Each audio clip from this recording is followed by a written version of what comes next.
जय हिंद विद्यार्थियों। आइए आज के कालखंड में हम बात करते हैं समंग श्रेणी के प्रकारों के बारे में।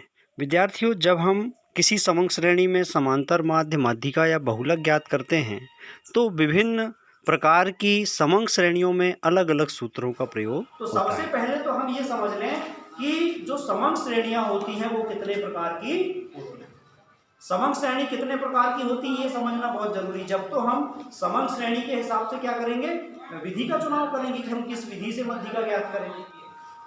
ठीक, तो समंग श्रेणियां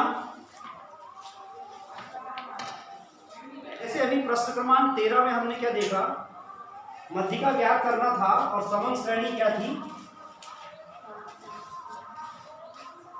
समंग श्रेणी में दिया था 5 7 6 1, 5 7 6 1, 8 10 12 4 और 3, यही समंग श्रेणी थी ना।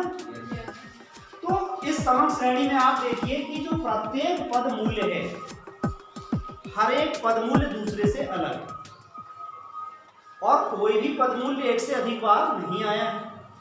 तो इस तरह की जो समंग श्रेणी होती है इसको हम कहते हैं व्यक्तिगत श्रेणी। क्या कहते हैं? व्यक्तिगत श्रेणी। क्या कहते हैं इसको? व्यक्तिगत श्रेणी। ये व्यक्तिगत श्रेणी है। अब एक दूसरे तरह का सवाल लें जो हमारी पाठ्य पुस्तक में दिया हुआ है, सारणी क्रमांक 5.4।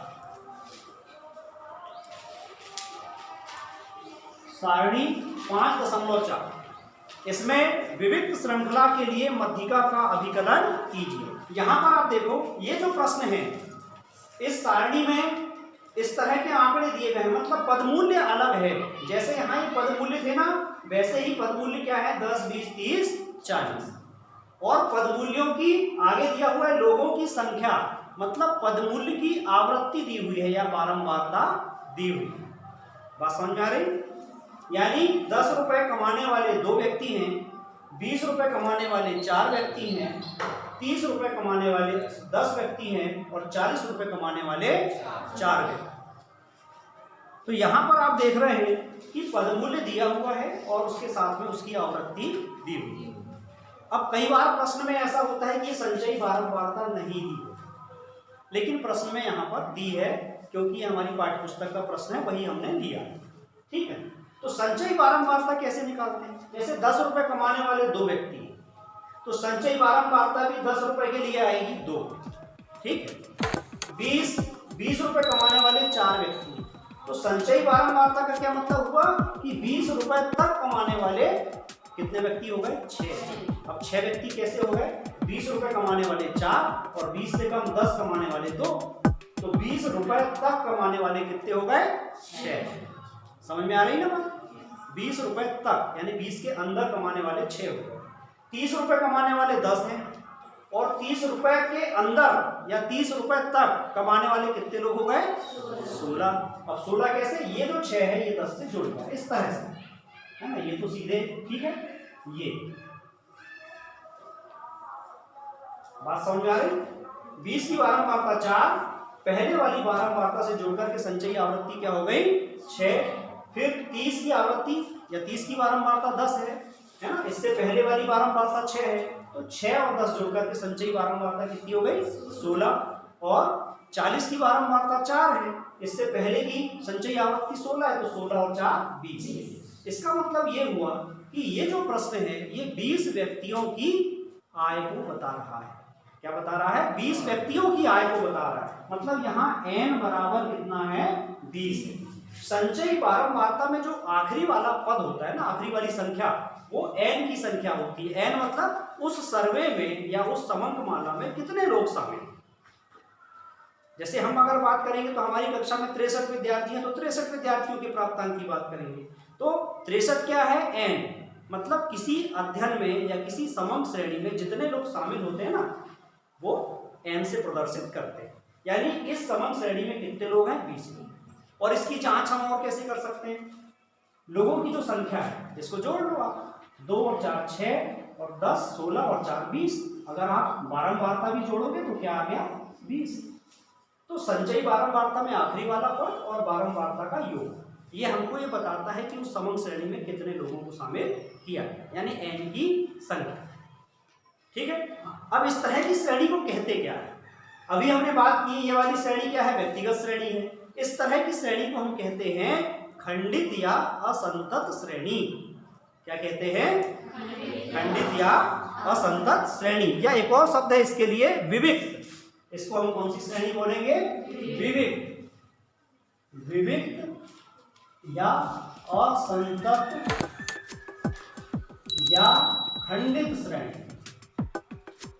खंडित श्रेणी है ना, ये व्यक्तिगत श्रेणी हो गई, ये नंबर 1, और ये नंबर 2 हो गई विविक्त या असंतत या खंडित श्रेणी। खंडित इसलिए बोलते हैं क्योंकि यहाँ पर पदमूल्य की आवृत्ति भी दी होती है।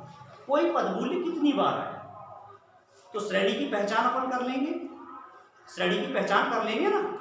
यानी अगर पदमूल्य दिया है उसकी आवृत्ति दी है तो हम क्या बोलेंगे कि यह खंडित श्रेणी है या असंतत श्रेणी है या विविक्त श्रेणी।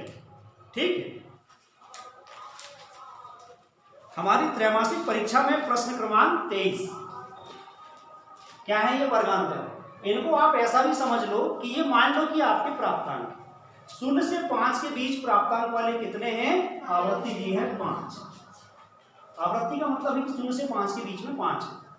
ठीक, फिर 5 से 10 के बीच में 10 है, 10 से 15 के बीच में 14 है, 15 से 20 के बीच 20 है, 20 से 25 के बीच 35 है, 25 से 30 के बीच 15 है, और 30 से 35 के बीच 1। अब ये जो श्रेणी है ये इस श्रेणी से अलग है कि नहीं? है ना। यहाँ आवृत्ति दी थी और आय जो दी थी वो पदमूल्य के रूप में दी थी। मतलब एक यहाँ पर्टिकुलर संख्या दी है, एक यहाँ व्यक्तिगत संख्या दी हुई और उसकी आवृत्ति दी है। तो ये जो श्रेणी हो गई क्या हो गई? विविक्त, असंतत या खंडित श्रेणी। अब ऐसी श्रेणी जिसमें कि वर्गांतर दिए हों, ऐसी श्रेणी जिसमें वर्गांतर दिए हो। वर्गांतर इससे पहले भी आपको हमने बताया कि वर्गांतर जैसे कि 0 से 5 जिसमें 5 शामिल नहीं है ना, 5 को शामिल इसमें नहीं किया, इसमें नहीं किया तो इसमें करेगा। तो 0 से 5, 5 से 10 जिसमें 10 शामिल नहीं, मतलब इसमें 5 से 9.9 तक की संख्याएं आई है ना। 10 से 15 में 15 शामिल नहीं, ठीक है। तो 10 से 14 तक या 14.9 तक की संख्याएं आई। 15 से 20 इसमें 20 शामिल नहीं है, 20 को अगले में शामिल करेगा। बात समझ में आ रही है? तो इस तरह के जहां पर वर्गांतर दिया हो, मुख्य पहचान क्या है? वर्गांतर दिया हो और उसकी आवृत्ति दी हो, तो ऐसी श्रेणी को हम क्या बोलते हैं? सतत श्रेणी। क्या कहते हैं? हाँ, सतत श्रेणी। संतत भी लिखा रहता है कई जगह, संतत श्रेणी। इसके साथ साथ और क्या नाम देते हैं इसको? अखंडित श्रेणी। क्या?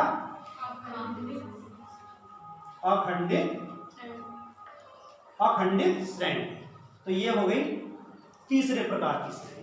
तो जब भी हम समांतर माध्य निकालते हैं, मध्यिका निकालते हैं या बहुलक निकालते हैं, तो हमको इन 3 तरह की श्रेणियों के सवाल करने होते हैं। तो विद्यार्थियों, इस प्रकार आपने आज के इस कालखंड में किसी समंग श्रेणी के प्रकारों के बारे में जाना। अब हम विभिन्न प्रकार की समंग श्रेणियों में समांतर माध्य, मध्यिका तथा बहुलक ज्ञात करना सीखेंगे। तो अपने आगामी वीडियो में हम मिलेंगे किसी नई विषय वस्तु के साथ। तब तक के लिए नमस्कार, जय हिंद।